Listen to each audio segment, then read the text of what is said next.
I decided to make a follow up because, well, I started to come across material relating to Chechnya when I was looking for material for the first album.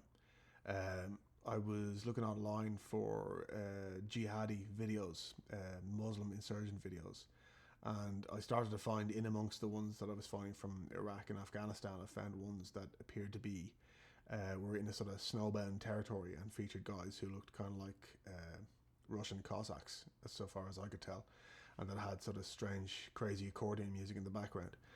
And it turned out after a bit of research that these guys were Chechens and they were actually fighting their own Muslim insurgency in Russia.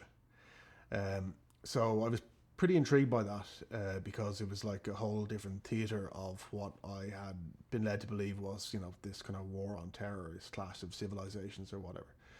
So I started to do a bit more research into it and discovered that there had been an ongoing Muslim insurgency in Russia for quite a few years, going back into the 1990s and historically a lot further back than that.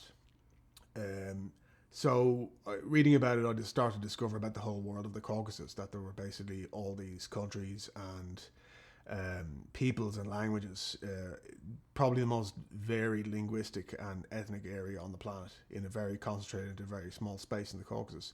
And it was like discovering a new world because I hadn't known anything about it beforehand. Previously, as a child of the 70s and 80s, I was led to believe that was all just part of the USSR. That was kind of a homogenous bloc. So I started to read more about the Chechens, and the more I did and the more I found out about the war that they'd been fighting against Russia, the more that I started to think that there were a lot of themes or concepts in there that related to what work I'd been doing on the first Democracy Now album. So I thought that if I was going to do a part two or a chapter two, it was probably going to focus on them. And really, apart from just finding out about this new world and finding some of the similarities, there were a lot of other broader themes in there that related specifically to the first album.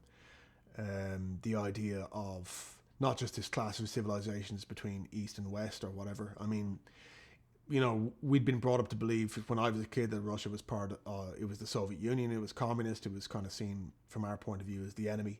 Then after the fall of the Berlin Wall, Gorbachev and Perestroika, we were kind of sold the idea that Russia was now democratic. It was free market, it was liberal, it was democratic. And I suppose, like most people, I kind of bought into that idea.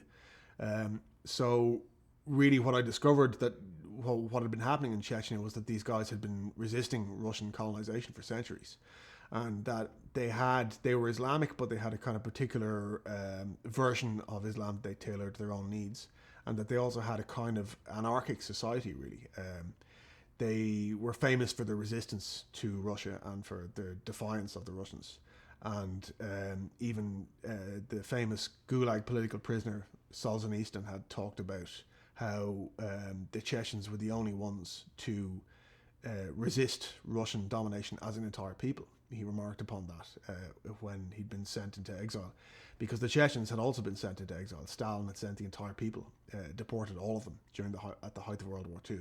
In 1944, he deported the whole lot of them, accusing them of being traitors and supporting the Nazis. So they'd suffered enormous depredations down through the centuries, and they had this kind of spirit of resistance to it, and they'd suffered enormously, but they still resisted. To some might almost say an almost suicidal degree. So there was a lot in there. There's an amazing story in there, and it's fascinating and horrible, and sometimes kind of inspiring as well. So apart from the kind of thematic connections to the first album, and apart from just the whole excitement and buzz of discovering a new world, it was just basically an interest in the Chechens, in the extent of their suffering and their courage that inspired me to write the second album.